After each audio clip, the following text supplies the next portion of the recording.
EM waves यानी कि electromagnetic waves किनको बोला जाता है। सबसे पहला पॉइंट जो इसमें हमें समझना है वो ये है कि जहां पर भी वेरिएबल मैग्नेटिक फील्ड होगी वहां पर एक इलेक्ट्रिक फील्ड इंड्यूस्ड हो जाती है। ठीक है, ये चीज हम पहले पढ़ चुके हैं। किसमें?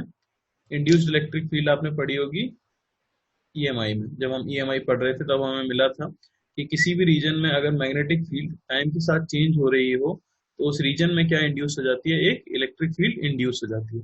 हमने ये भी पढ़ा था कि जो इंड्यूस्ड इलेक्ट्रिक फील्ड होती है उसकी प्रॉपर्टीज कन्वेंशनल इलेक्ट्रिक फील्ड से एकदम अलग होती है।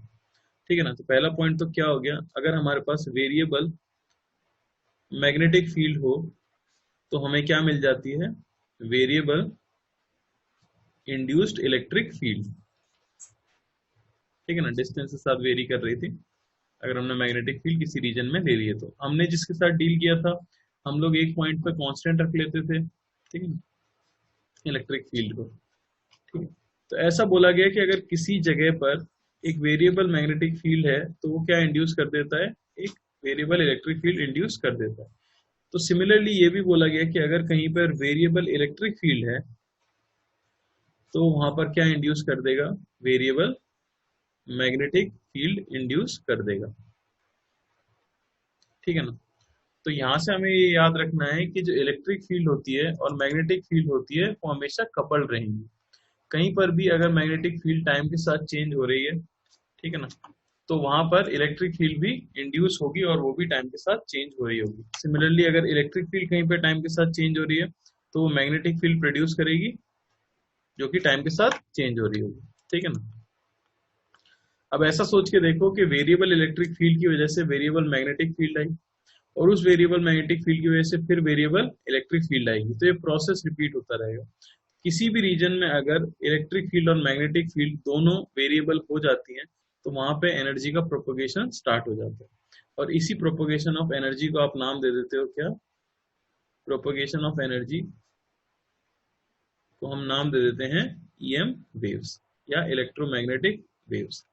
तो ये प्रोपोगेशन स्टार्ट किसकी वजह से हुआ? ये स्टार्ट हुआ क्योंकि किसी रीजन के अंदर वेरिएबल इलेक्ट्रिक और मैग्नेटिक फील्ड है।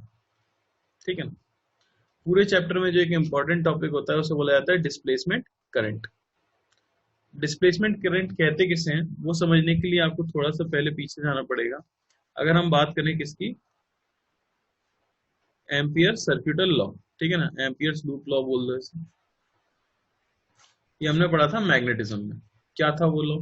लॉ अगर आपको याद हो तो वो था cyclic integral of B dot D L. ये होता था म्यू नॉट आई इन। तो हम यहाँ पे कहते थे कि बी डॉट डीएल, बी तो क्या हो गया? मैग्नेटिक फील्ड हो गई, डीएल हो गया आपके लूप की लेंथ, म्यू नॉट हमें पता ही है, और आई इन हो गया current enclosed in the loop. ठीक है ना। तो अगर उसे एक्सप्लेन करना चाहें तो इस तरह से हम मान सकते हैं कि एक वायर है जिसमें करंट आई फ्लो कर रहा है और यहाँ मान लो कि वायर से कुछ दूरी पर पॉइंट पी है और वहां पे आपको मैग्नेटिक फील्ड कैलकुलेट करनी है। तो हम क्या करते थे? एक एम्पियर्स लूप कंसीडर करते थे। इस तरह से मान लेते हैं आर रेडियस का एम्पियर्स लूप है और आप सिंपली लिख देते थे, वायर को हमने इनफाइनाइट माना है, अगर बी हर जगह पे क्या होगी? कांस्टेंट होगी वायर की वजह से, तो बी इंटीग्रेशन ऑफ डीएल क्या आ जाता था? 2 pi are is equal to mu not I, क्योंकि आई करंट इसके अंदर से जाता हुआ आपको दिख रहा है। ठीक है ना। और वहां से हमें बी मिल भी गया था इनफाइनाइट वायर का, mu not I by 2 pi R. ठीक है ना। तो इस तरह से ये हम कैलकुलेट कर चुके थे किसके अंदर? मैग्नेटिज्म के अंदर। अब यहीं पे इसी चीज को हमें समझना है। यहाँ जो मैंने आई इन लिखा है वो बेसिकली कौन सा करंट है? तो आपको ये मानना होगा कि यहाँ पे हम डीएल लेते हैं और डीएल क्या होती है? डीएल हो जाती है लेंथ ऑफ लूप। ठीक है ना। लेकिन यहाँ पे आई इन जो आपको लेना होता है बेसिकली वो होता है current intercepted by area of loop. यानी इस लूप को अगर आप शेड कर दो तो ये रीजन मिलेगा आपको। तो ये रीजन कितने करंट को इंटरसेप्ट कर रहा है वो हमें यहाँ पे लिखना होता है आई इन। इस तरह से एम्पियर ने अपना लॉ डिफाइन किया था कि cyclic integral of B dot D L, जहां पे डीएल तो आप लोगे लेंथ ऑफ लूप जो कि सर्कमफ्रेंस टाइप हो गई, और आई एन आपको वो लेना है जो जो करंट इंटरसेप्ट कर रहे हो इसके एरिया को। ठीक है। तो यहाँ तो ये चीज वैलिड हो जाती है और ये चीज हम पहले पढ़ भी चुके होते हैं। दिक्कत कहाँ पे आती है, ऐसा कुछ सिचुएशन हो जाए, ठीक है। मान लो कि कोई बोले कि हमारे पास एक इस तरह से कंडक्टिंग वायर है और एक कैपेसिटर चार्ज हो रहा है, ठीक है ना। तो ये मैं ले लेता हूँ चार्जिंग ऑफ कैपेसिटर।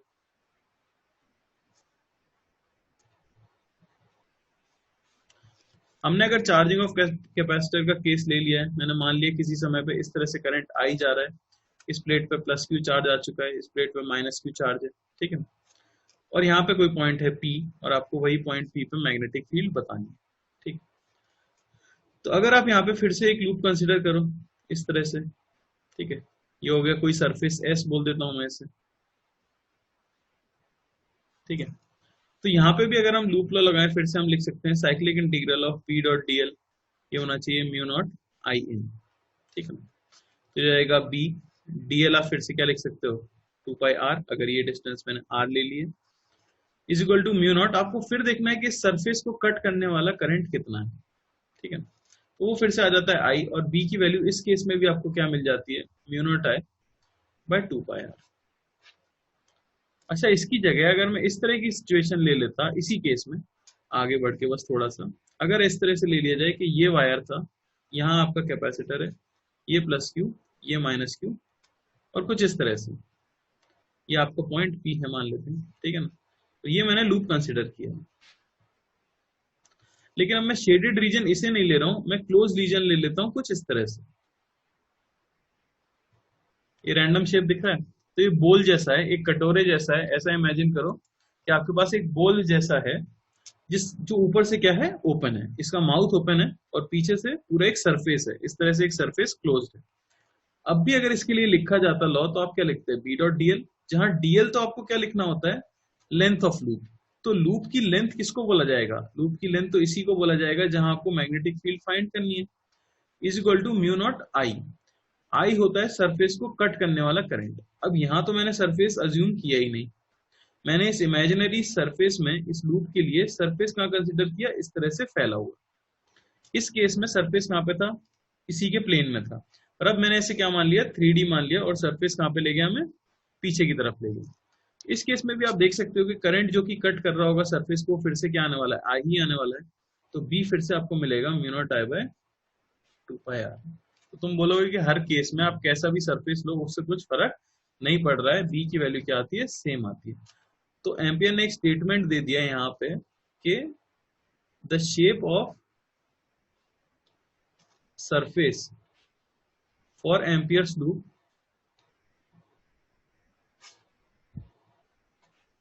ठीक है ना, जो कि क्या कर रहा है, इंटरसेप्ट कर रहा है किसको, करंट को।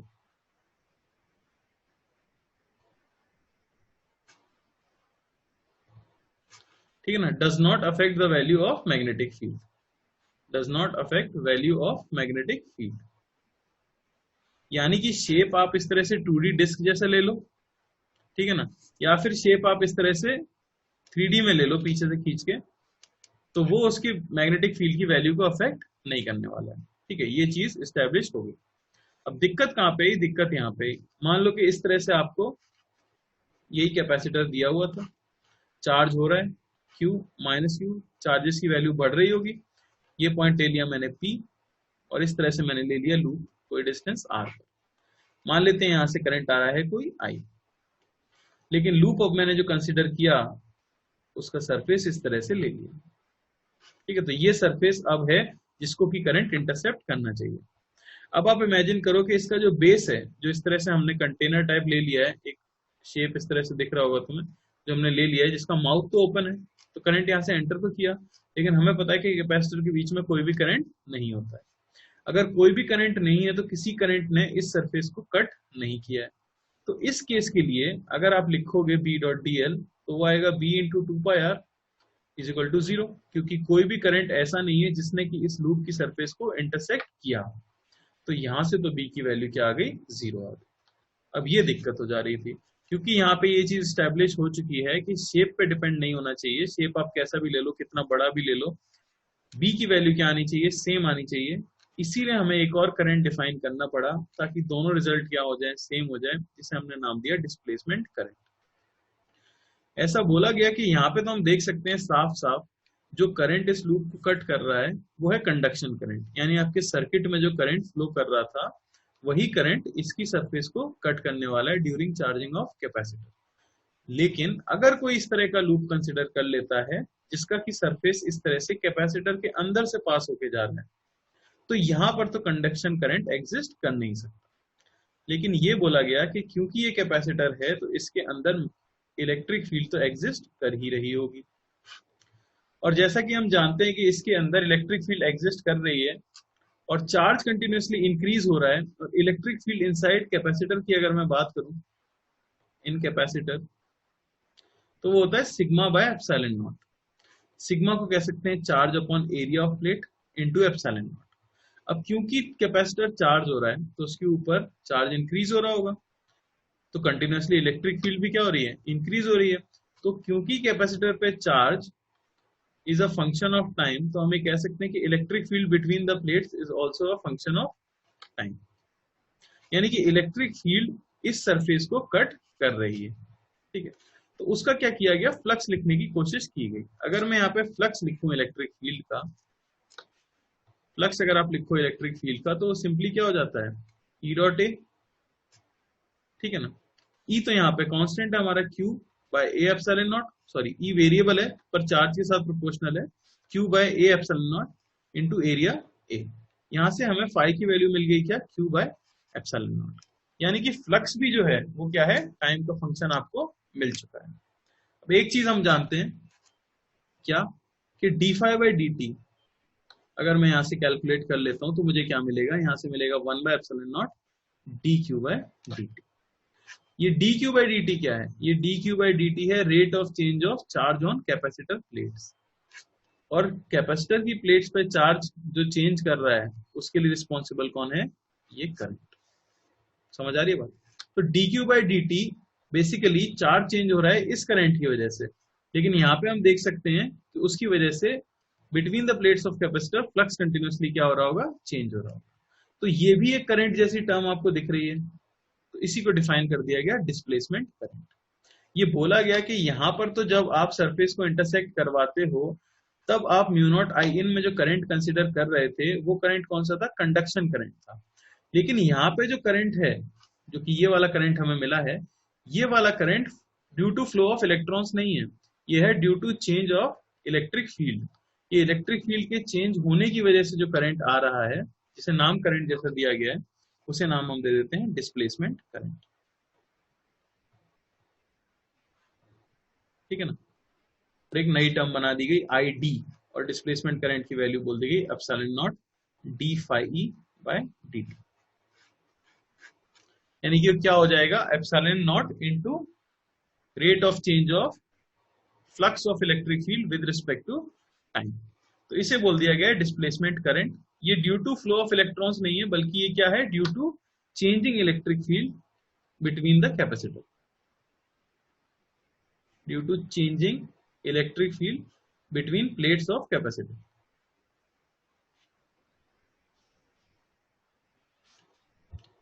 किसी कोई डाउट है डिस्प्लेसमेंट करंट में, बताओ समझ आया क्या, मीनिंग क्या है।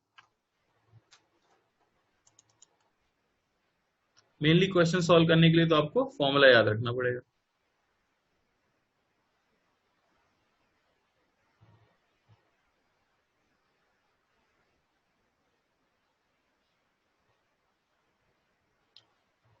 डाउट नहीं तो आगे बढ़ जाते हैं।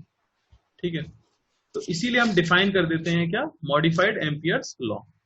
तो आप क्या याद रखोगे अपने साथ हमेशा, मॉडिफाइड एम्पियर्स लॉ।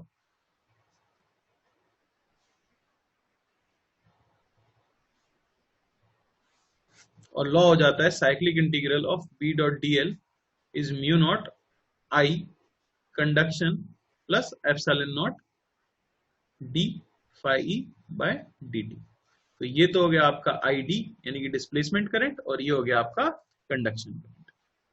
जैसा कि हमने देख लिया है कैपेसिटर के केस में, अगर आप सरफेस यहाँ पे चूज करते हो तो सिर्फ कौन सा करंट रह जाता है, कंडक्शन करंट रह जाता है। अगर आप सरफेस यहाँ पे चूज करते हो तो फिर कौन सा करंट रह जाता है, डिस्प्लेसमेंट करंट रह जाता है।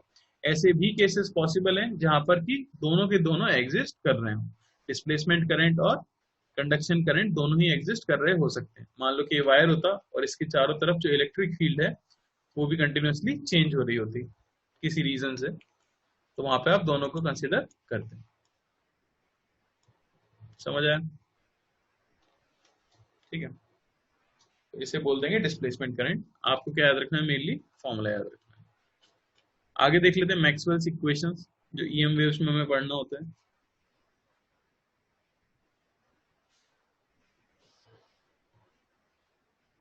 तो पूरा इलेक्ट्रोमैग्नेटिज्म मैक्सवेल की 4 इक्वेशन से बताया जा सकता है। पूरे इलेक्ट्रोस्टैटिक्स और मैग्नेटिज्म सबको कंसाइज कर सकते हो आप सिर्फ 4 इक्वेशंस में, ठीक है ना, जो कि हम पढ़ चुके हैं पहले से। एक बार बस लिख लेते हैं। पहली जो इक्वेशन होती है वो होती है surface integral of E dot D S is equal to Q enclosed by epsilon naught. इसे आप पढ़ चुके हो किस फॉर्म में? गॉस लॉ और इलेक्ट्रोस्टैटिक्स। इलेक्ट्रोस्टैटिक्स में हमने जो गॉस लॉ पढ़ा था वो यही था, surface integral of E dot D S, यानी कि electric flux through a closed object is equal to net charge enclosed by it upon epsilon naught. ठीक है ना। एक और इक्वेशन आ जाती है जो कि है cyclic integral of B dot D S is equal to 0, यानी कि ये क्या है? ये है net magnetic flux through a closed object will always be 0। ठीक है, तो इसे बोल सकते हो आप गॉस लॉ फॉर मैग्नेटिज्म। ठीक है, ये हमने एज सच नहीं देखा है पर ये हम समझ सकते हैं। मान लो कि आपके पास एक क्लोज्ड ऑब्जेक्ट है, क्या ऐसा पॉसिबल है कि उसमें कोई फील्ड लाइन एंटर करे पर एग्जिट ना करे? क्या ऐसा पॉसिबल है आप बीच में से फील्ड लाइंस को ओरिजिनेट करा दो? नहीं। तो क्योंकि हमें पता है कि मैग्नेटिक फील्ड लाइंस जो होती हैं वो एग्जिस्ट करती हैं सिर्फ और सिर्फ किसमें? क्लोज्ड लूप्स में, और मोनोपोल्स एग्जिस्ट नहीं करते। Monopoles do not exist. तो हम ये कह सकते हैं कि मान लो आपने साइड में वायर भी रख दिया तो भी जो मैग्नेटिक फील्ड लाइंस होंगी वो इस तरह से कट कर रही होंगी इस रीजन को। अगर वो एंटर करेंगी तो एग्जिट भी करेंगी, तो नेट फ्लक्स तो हमेशा क्या रहेगा? 0 ही रहेगा। या फिर आप लूप ले लेते हो और अंदर मैग्नेट भी रख देते हो नॉर्थ और साउथ पोल, तो भी फील्ड लाइन नॉर्थ से निकलेंगी और साउथ में एंटर कर जाएंगी, तो भी नेट फ्लक्स क्या रहेगा? 0 ही रहेगा। ठीक है, तो ये हो जाती है सेकेंड इक्वेशन ऑफ मैक्सवेल। देख लेते हैं थर्ड इक्वेशन क्या है मैक्सवेल की। तो वो है फैराडेज लॉ के फॉर्म में जो हमने पढ़ा है। वो क्या है कि ईएमएफ जो इंड्यूस्ड होता है क्लोज लूप में, आप इसे ये भी लिख सकते हो cyclic integral of E dot D L, line integral of electric field एक पॉइंट से दूसरे पॉइंट तक हो जाता है minus D phi B by D T, यानी rate of change of magnetic flux with respect to time is the induced EMF. ये भी हम पढ़ चुके थे। और चौथी इक्वेशन जो जस्ट अभी हमने पढ़ ली है मैक्सवेल की इक्वेशन, जो कि है B dot D L, line integral of magnetic field, वो इक्वल हो जाता है mu not I C plus I D, modified Ampere's law के फॉर्म। ठीक है ना। तो ये चार इक्वेशन हमेशा ध्यान रखनी होगी। यहाँ पे ये क्या बता रहा है? बेसिकली पोटेंशियल डिफरेंस बता रहा है अक्रॉस अ लूप।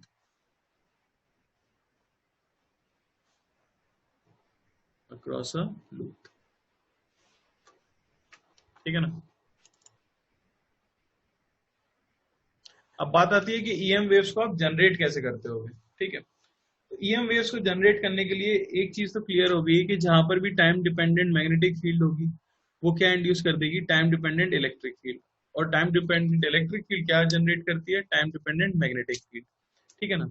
और जब ये कंटिन्यूसली एक दूसरे को इंड्यूस करते रहते हैं तो वहां पे एनर्जी का प्रोपोगेशन होता है जिसे हम कहते हैं इलेक्ट्रोमैग्नेटिक वेव्स। दूसरा पॉइंट आप ये याद रख सकते हो जनरेशन के लिए कैसे जनरेट किया जाए। ठीक है ना, कि अगर हमारे पास एक स्टैटिक चार्ज है, एक चार्ज अगर रुका हुआ है, तो बताओ वो कौन कौन सी फील्ड इंड्यूस कर सकता है? क्या वो इलेक्ट्रोस्टैटिक फील्ड बना सकता है? हाँ। अगर आपके पास चार्ज है जो कि एक जगह पे रुका हुआ है, ऑब्वियसली हम किसी फ्रेम ऑफ रेफरेंस के रिस्पेक्ट में बात कर रहे हैं, अगर किसी फ्रेम में आपको चार्ज रेस्ट पे दिख रहा है तो हम कह देते हैं कि वो क्या बनाता है? इलेक्ट्रिक फील्ड बनाता है। ठीक है ना। सिमिलरली अगर चार्ज कांस्टेंट स्पीड से मूव कर रहा हो, कांस्टेंट स्पीड से अगर कोई चार्ज मूव कर रहा है तो क्या वो इलेक्ट्रिक फील्ड बनाएगा? हाँ, वो इलेक्ट्रिक फील्ड तो बनाती है, पर साथ ही साथ स्पेशली वो क्या बनाने लग जाता है? मैग्नेटिक फील्ड भी बनाने लग जाता है। समझ आ रही है ना बात? इलेक्ट्रिक फील्ड तो बनाएगी, और जहां मैग्नेटिक फील्ड है वहां इलेक्ट्रिक फील्ड होती है, जहां इलेक्ट्रिक फील्ड है वहां मैग्नेटिक फील्ड होती है। सिमिलरली अगर चार्ज पार्टिकल एक्सेलरेटेड हो जाए, अगर आपके पास चार्ज पार्टिकल एक्सेलरेटेड है, तो ये देखा गया है कि वो क्या इंड्यूस करता है, टाइम डिपेंडेंट मैग्नेटिक फील्ड। और क्योंकि किसी रीजन में अगर टाइम डिपेंडेंट मैग्नेटिक फील्ड आ गई है, तो उस जगह पे क्या आ जाएगी, टाइम डिपेंडेंट इलेक्ट्रिक फील्ड भी आ जाएगी। तो हम ये कह सकते हैं कि वो magnetic field as a function of time induce करेगा, जो कि इंड्यूस क्या कर देगी, electric field as a function of time, जो कि फिर इंड्यूस कर देगी क्या, magnetic field as a function of time. और वही पहली वाली चीज हो गई, इससे जनरेट हो रही है क्या, ईएम वेव्स। तो किसी भी रीजन में अगर इलेक्ट्रिक फील्ड और मैग्नेटिक फील्ड टाइम के साथ बदल रहे होंगे, तो वहां पे क्या जनरेट हो जाएगी, ईएम वेव जनरेट हो जाएगी। तो ये कहा जा सकता है कि कोई भी चार्ज पार्टिकल अगर एक्सेलरेटेड है, तो वो क्या प्रोड्यूस करेगा, ईएम वेव्स प्रोड्यूस करेगा। अगर आप याद करो, बोर्स मॉडल के समय पे ये बात बताई जाती है कि रदरफोर्ड का मॉडल फेल क्यों हुआ था, क्योंकि इलेक्ट्रॉन कंटिन्यूअसली ऑर्बिट में मूव कर रहा है, ठीक है, और ऑल्दो वो कांस्टेंट स्पीड से मूव कर रहा है, लेकिन ये मोशन कैसा होगा, एक्सेलरेटेड मोशन होगा। क्यों, क्योंकि ये सर्कुलर मोशन है, कोई भी सर्कुलर मोशन एक्सेलरेटेड मोशन होता है। तो यही बोला गया था कि अगर कोई इलेक्ट्रॉन एक सर्कल में कंटिन्यूअसली घूम रहा है, तो इस फिनोमेना की वजह से, क्योंकि वो एक एक्सेलरेटेड चार्ज पार्टिकल है, उसे कंटिन्यूअसली क्या एमिट करते रहना चाहिए, ईएम वेव्स एमिट करते रहना चाहिए, जिससे उसकी एनर्जी कम होती जानी चाहिए और फाइनली वो न्यूक्लियस पे गिर जाना चाहिए। ठीक है, तो यही वो ड्रॉबैक था रदरफोर्ड के मॉडल का, कि कोई भी एक्सेलरेटेड चार्ज पार्टिकल क्या देगा, कंटिन्यूअसली ईएम वेव्स एमिट कर रहा हो। ठीक है ना।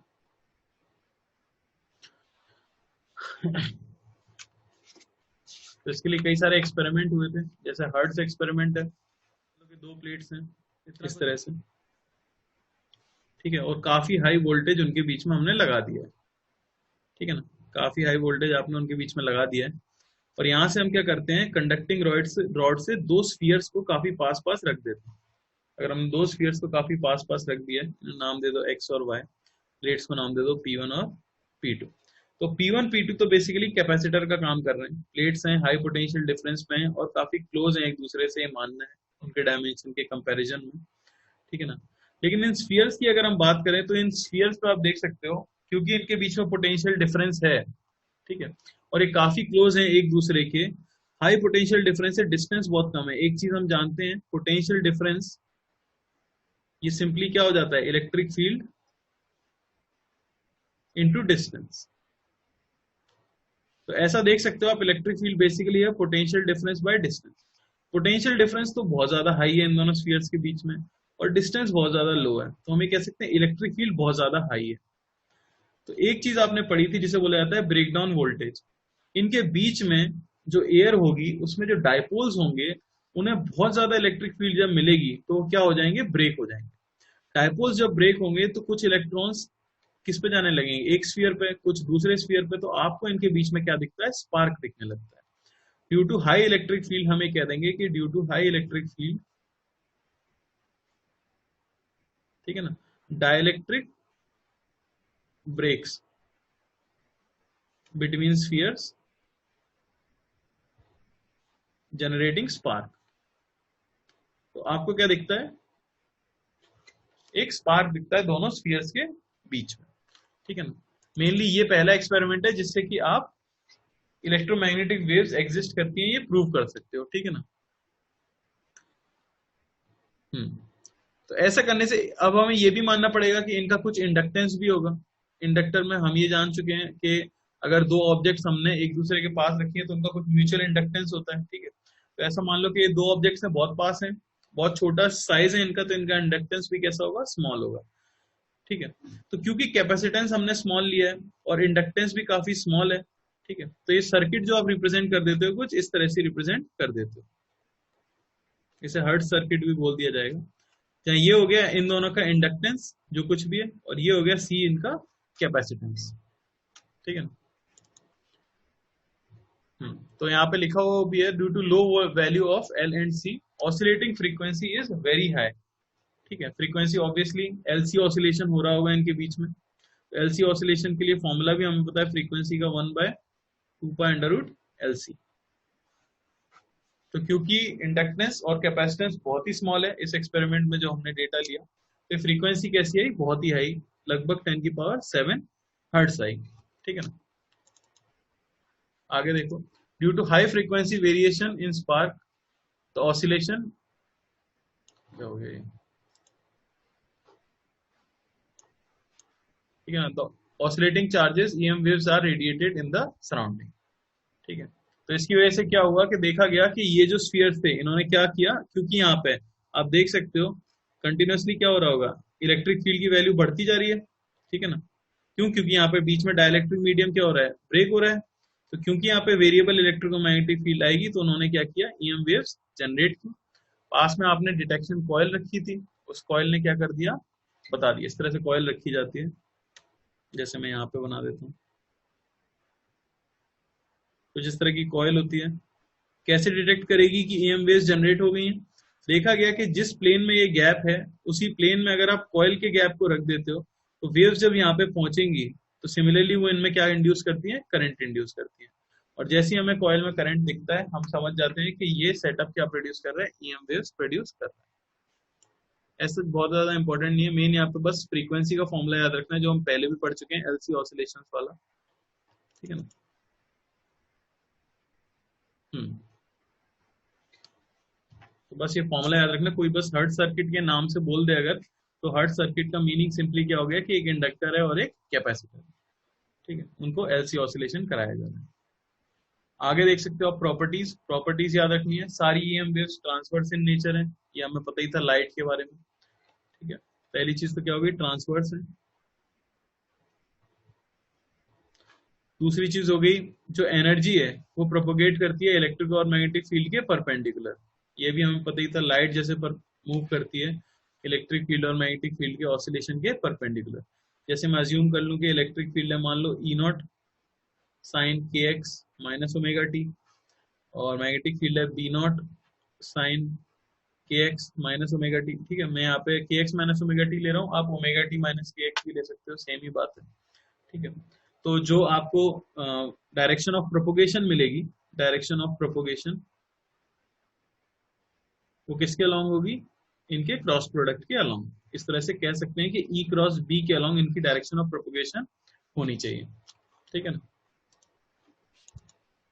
और इनके एम्पलीट्यूड्स के बीच की रिलेशन आपको याद रखनी होगी, जो सिंपली हो जाती है ई नॉट, ये होगा सी इंटू बी नॉट, जहां सी क्या है, सी है speed of light. Speed of light क्या वैल्यू होती है, तो सी की वैल्यू हो जाती है 1/√ of mu naught epsilon not. यह है speed of light in vacuum, क्या हो जाएगा 3 × 10⁸ मीटर पर सेकेंड। किसी मीडियम के लिए स्पीड ऑफ लाइट क्या बताएंगे हम, speed of light in a medium बताया जा सकता है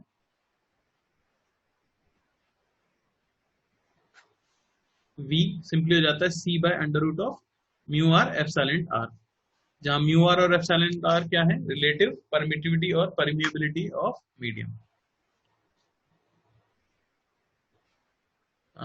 अब रिनिल तुम पूछ रहे हो कैसे समझ आएगा कॉइल में करंट फ्लो कर रहा है, तो तुम पकड़ के देखोगे तुमको झटका लगेगा। ठीक है, तो तुम्हें पता लग जाएगा कि करंट फ्लो कर रहा है। ऑब्वियसली एमीटर लगाया जाएगा तभी पता लगेगा कि करंट फ्लो कर रहा है। भाई कैसा डाउट है, किसी भी सर्किट में करंट फ्लो कर रहा है कैसे पता करते हैं, हम एमीटर लगा के करते हैं, पकड़ के थोड़ी देखेंगे। ठीक है ना, तो ये लाइट के बारे में तो हम पहले भी पढ़ चुके हैं ज्योमेट्रिकल ऑप्टिक्स में। अब जो इंपॉर्टेंट है जिसके ऊपर क्वेश्चन आ चुका है वो है ये फॉर्मूला आपको याद रखना होगा, इंटेंसिटी ऑफ इलेक्ट्रोमैग्नेटिक वेव्स का, जिसे एनर्जी फ्लक्स भी बोला जाता है। ठीक है, तो पहले तो उसके लिए एक टर्म समझनी होगी जिसे बोला जाता है पॉइंटिंग वेक्टर। तो पॉइंटिंग वेक्टर किस काम आता है, तो पॉइंटिंग वेक्टर बेसिकली ये टर्म है जिसे डिफाइन किया गया है एस वेक्टर से, जो है 1/μ0 ई क्रॉस बी। तो Poynting vector is the direction of propagation. इस डायरेक्शन में क्या हो रहा है, प्रोपोगेशन हो रहा होता है हमारी वेव का। कोई भी अगर बोलता है आपको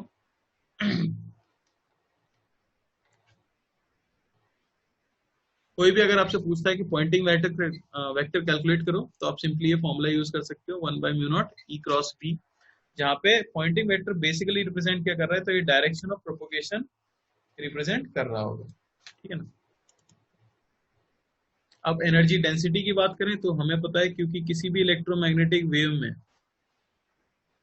एक तो इलेक्ट्रिक फील्ड होती है और एक मैग्नेटिक फील्ड होती है, तो हम पढ़ चुके हैं कि एनर्जी डेंसिटी इलेक्ट्रिक फील्ड के लिए तो क्या हो जाएगी, हो जाएगी half epsilon naught E square, जहाँ ई किसी भी जगह पे इलेक्ट्रिक फील्ड है। इसे आप ये भी कह सकते हो आई बाय सी, जहाँ आई हो जाती है इंटेंसिटी ऑफ फील्ड, ठीक है ना। तो एनर्जी डेंसिटी को इलेक्ट्रिक फील्ड के लिए तो हम रिप्रेजेंट करेंगे half epsilon naught E square या इंटेंसिटी बाय सी से। मैग्नेटिक फील्ड के लिए भी फॉर्मूला याद होगा आपको, B square by 2 mu naught, ठीक है ना। तो इंटेंसिटी का फॉर्मूला क्या आ जाएगा, इंटेंसिटी का फॉर्मूला आ जाएगा half epsilon naught E square, ये तो हो गई आपकी क्या एनर्जी डेंसिटी, इनटू सी, ठीक है ना। सिंपली यहां से देख सकते हैं, या इसी को कह सकते हो आप epsilon naught E R M S का स्क्वायर सी। अच्छा, अब ई आर एम एस क्या है, तो वो आपको पता होगा, ई आर एम एस होता है ई नॉट बाय रूट, जो हम एसी करंट में पढ़ चुके हैं, वो यहाँ पे एम्पलीट्यूड्स का होता है, ठीक है ना।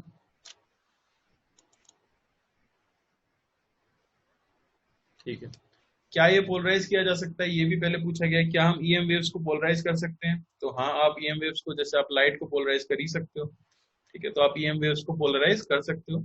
और polarization direction is always along the oscillation of electric field, ये भी आप याद रखना कि पोलराइजेशन इज अलोंग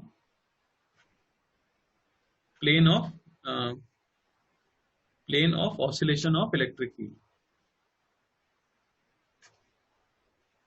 ठीक है। तो मैंने शॉर्ट वे में आपको पूरा ईएम वेव्स एक बार बता दिया है, ठीक है। मेन चीजें जो याद रखनी है वो यहाँ पे मैं लिख दी है, ठीक है। जैसे पोलराइज हो सकती है कि नहीं, ये याद रखना है, ई आर एम एस और ई नॉट के बीच की रिलेशन याद रखनी है, ठीक है। एनर्जी डेंसिटी के फॉर्मूले याद रखने, ये छोटा सा टॉपिक था ईएम वेव्स, ठीक है। मेन इस पे क्वेश्चन देखोगे तब थोड़ा समझ आएगा, नया कुछ नहीं है, बस एक डिस्प्लेसमेंट करंट नया होता है इसके अंदर, ठीक है, और एक ये पॉइंटिंग वेक्टर एक हमें नया मिल जाता है।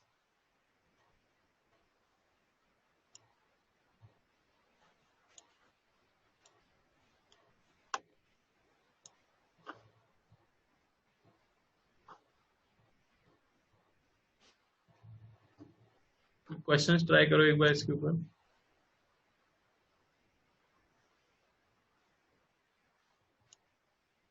ठीक है, तो सिंपल फॉर्मूला बेस्ड है, मैग्नेटिक फील्ड की वैल्यू बतानी है, इलेक्ट्रिक फील्ड आपको दी हुई है, रिलेशन हमें पता ही है, क्या रिलेशन हो जाती है, ई बराबर सी बी, ठीक है ना।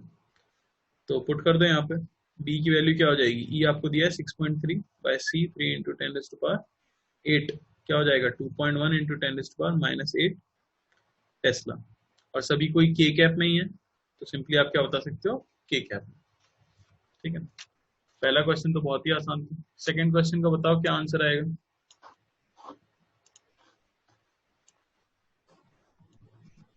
तो क्वेश्चन है, plane polarized monochromatic electromagnetic wave is travelling vacuum along z axis such that at t is equal to t1 it is found that the electric field is zero at point z1, next zero point occurs at neighboring point z2, ठीक है। तो electric field का अगर graph बनाने की कोशिश करते तो कैसा दिखता हो, इस तरह से कुछ देख सकते हो।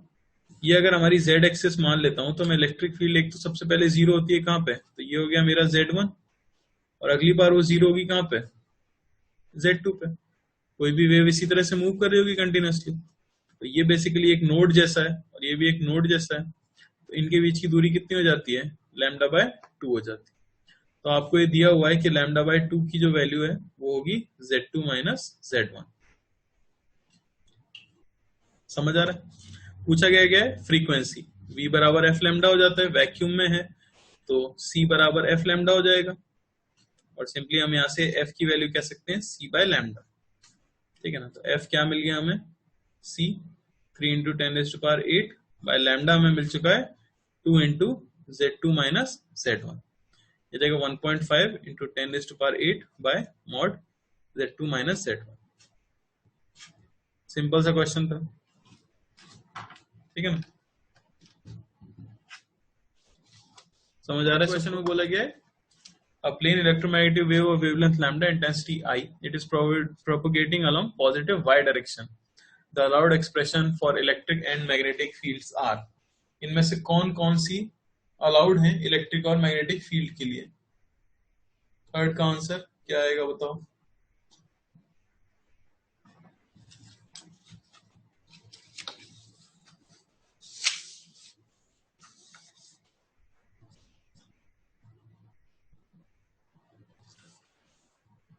थर्ड में आपको बताना है कौन कौन से एक्सप्रेशन इलेक्ट्रिक और मैग्नेटिक फील्ड के हो सकते हैं। वेवलेंथ लैम्डा डी दी गई है, इंटेंसिटी आई दी गई है उस वेव की, और डायरेक्शन ऑफ प्रोपोगेशन वो आपको दिया गया है वाई डायरेक्शन, यानी प्लस जे कैप, पॉजिटिव वाई डायरेक्शन। तो allowed expression for electric and magnetic field क्या होगा?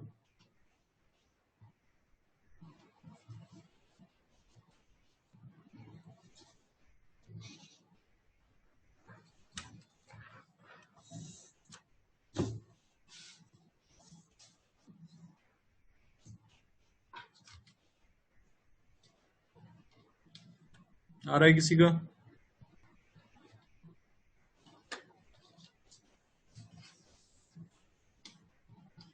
कुछ खास नहीं है। सबसे पहले तो मैं देख लेता हूं इलेक्ट्रिक फील्ड की जनरल इक्वेशन होती कैसी होगी। ई नॉट निकाल लेते हैं, ठीक है। एक चीज हमें पता है कि एनर्जी डेंसिटी क्या हो जाती है, एनर्जी डेंसिटी हो जाती है आपकी half epsilon naught E square. इसी को क्या कह सकते हैं, इंटेंसिटी बाय सी। अभी जस्ट हमने फॉर्मूला देखा था। ये क्या होता है, ये हो जाता है एम्पलीट्यूड ऑफ इलेक्ट्रिक फील्ड, ठीक है ना। तो यहीं से सीधे सीधे एम्पलीट्यूड ऑफ इलेक्ट्रिक फील्ड हमें कितना मिलेगा, under root of 2i by epsilon naught सी।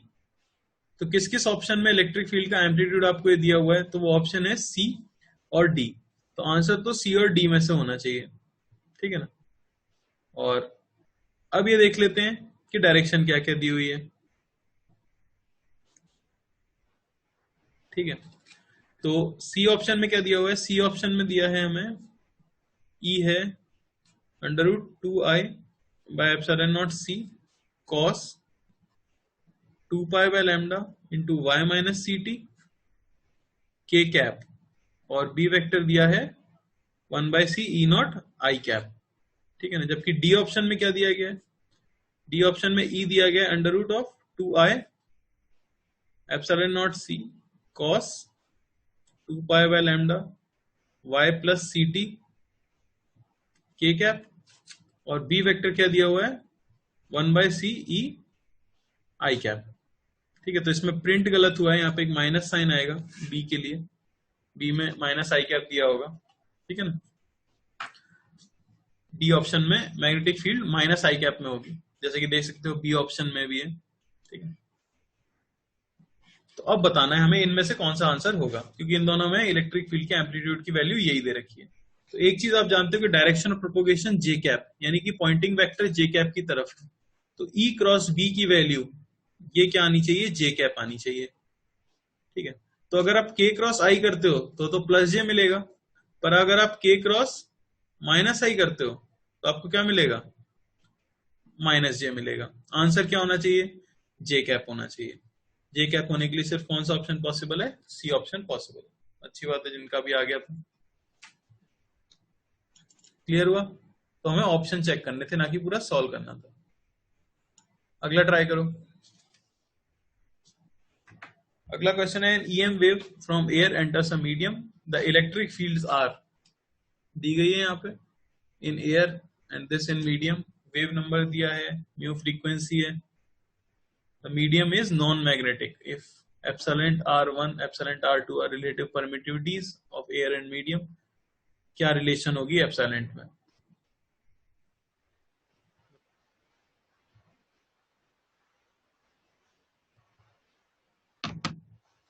देखो क्या आ जाएगा इस वाले का, तो बता सकते हैं सिंपली, ये तो भी थोड़ा सिंपल लग रहा है। क्या बोला इसमें, इलेक्ट्रोमैग्नेटिक वेव प्रोपोगेटिंग इन जेड डायरेक्शन, ठीक है ना। तो डायरेक्शन ऑफ प्रोपोगेशन आपको दिया गया है जेड डायरेक्शन, यानी पहली बात तो ई क्रॉस बी हमें क्या मिल जाना चाहिए, के कैप के अलाउंग मिल जाना चाहिए। Combination gives the correct of E and B, तो इनमें से कौन कौन ई और बी हो सकता है। और ये क्या होते हैं, परपेंडिकुलर होते हैं, तो ई डॉट बी क्या हो जाना चाहिए, जीरो बी हो जाना चाहिए।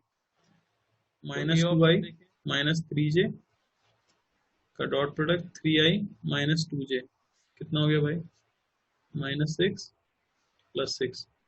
हाँ तो ई डॉट बी जीरो तो हो रहा है, तो एक कंडीशन तो सेटिस्फाई हो रही है। ई क्रॉस बी निकाल लेते हैं, ई क्रॉस बी क्या आ जाएगा,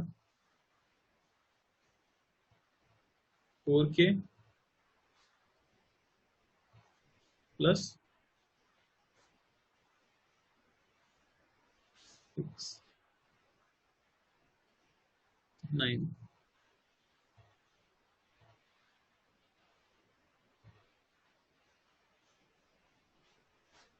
माइनस के प्लस थर्टीन के क्या पा रहा है, हाँ तो इसमें दोनों कंडीशन सेटिस्फाई हो रही है, तो बी ही आंसर हो जाएगा, ठीक है ना।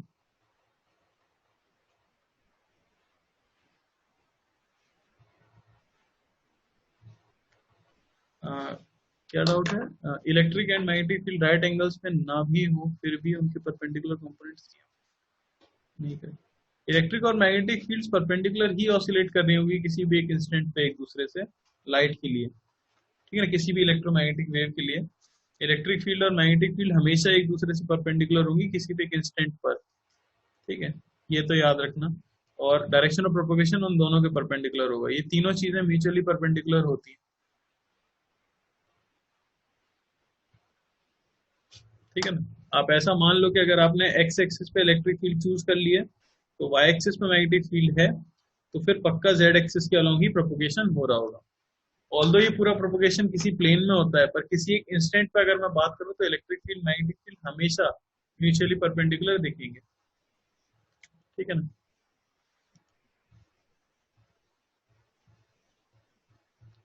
और ये पीडीएफ सेंड कर दूंगा मैं, आप ट्राई कर लेना आराम से, ये ट्राई कर लो एक बार।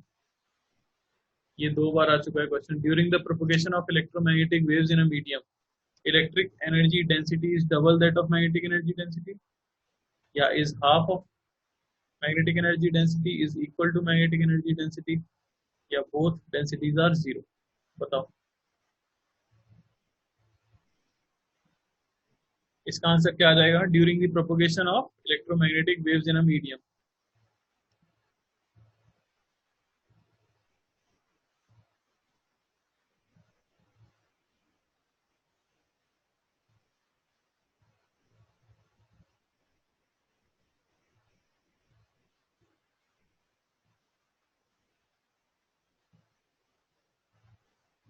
ठीक है, तो दोनों क्या आ गई हैं, इक्वल आ गई हैं, देख भी सकते हो कैसे।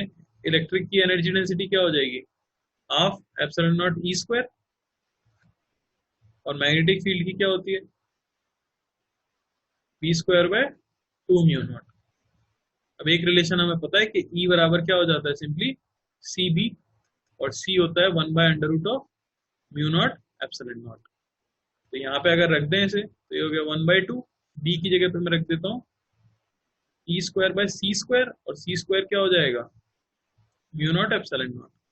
आप देख सकते हो मैग्नेटिक फील्ड की डेंसिटी भी half epsilon naught E square आ गई है जो कि इलेक्ट्रिक की थी, तो ऑप्शन क्या हो जाएगा, सी। दोनों ही क्या रहती है, सेम रहती है, ठीक है ना। ये ट्राई कर लो,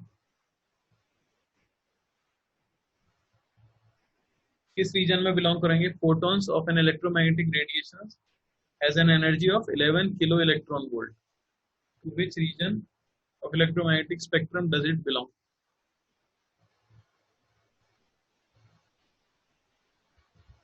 क्या आ जाएगा,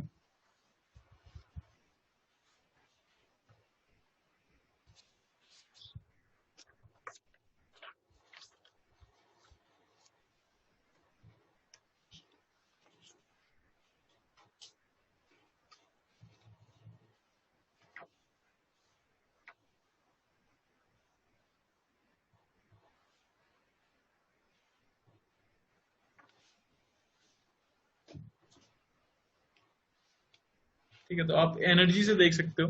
वेवलेंथ निकाल लो सबसे पहले तो। ठीक है, तो क्या बोला गया है? बोला गया है कि एनर्जी जो दी गई है वो है 11 किलो इलेक्ट्रॉन वोल्ट। वेवलेंथ निकाल सकते हैं हम, 12,400 बाय 11,000। ठीक है ना, इतने एंगस्ट्रॉम वेवलेंथ आ जाती है। अब हमें पता है कि एक्सरे के लिए वेवलेंथ की रेंज क्या हो जाती है, ये याद रखना। एक्सरे के लिए रेंज क्या हो जाएगी? हार्ड एक्सरे और सॉफ्ट एक्सरे जब हमने पढ़ा था तब हमने देखा भी था, रेंज जो होती है वो 0.1 एंगस्ट्रॉम से लेके 100 एंगस्ट्रॉम तक होती है। ठीक है ना,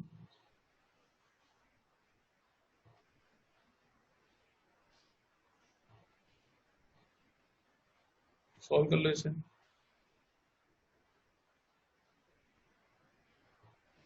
क्या मिल जाएगा? 1.1 एंगस्ट्रॉम। तो किस रेंज में आ गई है? एक्सरे की रेंज में आ गई। ठीक है ना, और देख लेते हैं कोई अच्छा क्वेश्चन है क्या।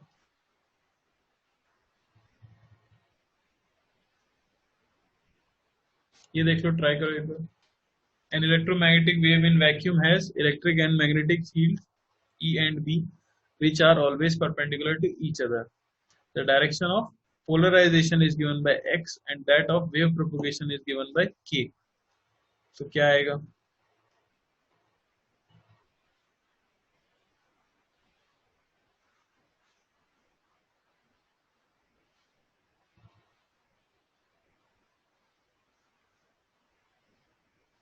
ठीक,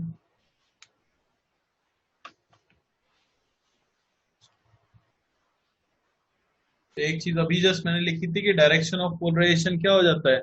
इन the plane of electric field. ठीक है, तो क्या याद रखोगे कि इलेक्ट्रिक फील्ड के पैरेलल तो कौन होने वाला है? पोलराइजेशन का डायरेक्शन। और डायरेक्शन ऑफ प्रोपोगेशन क्या हो जाता है? ई क्रॉस बी के पैरेलल। आंसर क्या आ गया हमारा? बी आंसर आ गया। ठीक है ना, ये वाला ट्राई कर लो। If a source of power 4 kilowatt produces 10 to the power 20 photons per second, तो किस रेंज, किस स्पेक्ट्रम में रेडिएशंस बिलोंग करती हैं?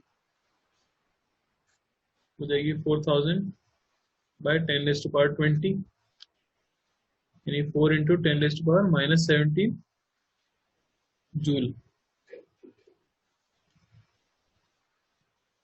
ठीक है ना, 4000 वॉट आपको दी गई थी, कितने फोटॉन्स निकल रहे थे? तो एक फोटोन की एनर्जी इतने जूल आ गई है। ठीक है, इसे इलेक्ट्रॉन वोल्ट में वो देख लेते हैं। एनर्जी जो हो जाएगी वो 4 -17 1.6 into 10 raise to power -19 electron volt में हो जाएगा ये। ठीक है, कितना आ जाएगा?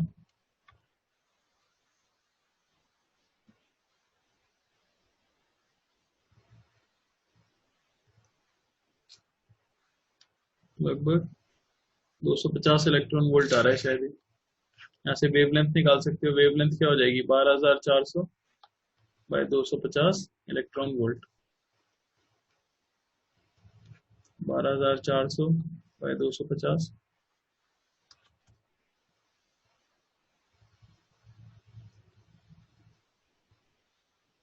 49.6 एंगस्ट्रॉम।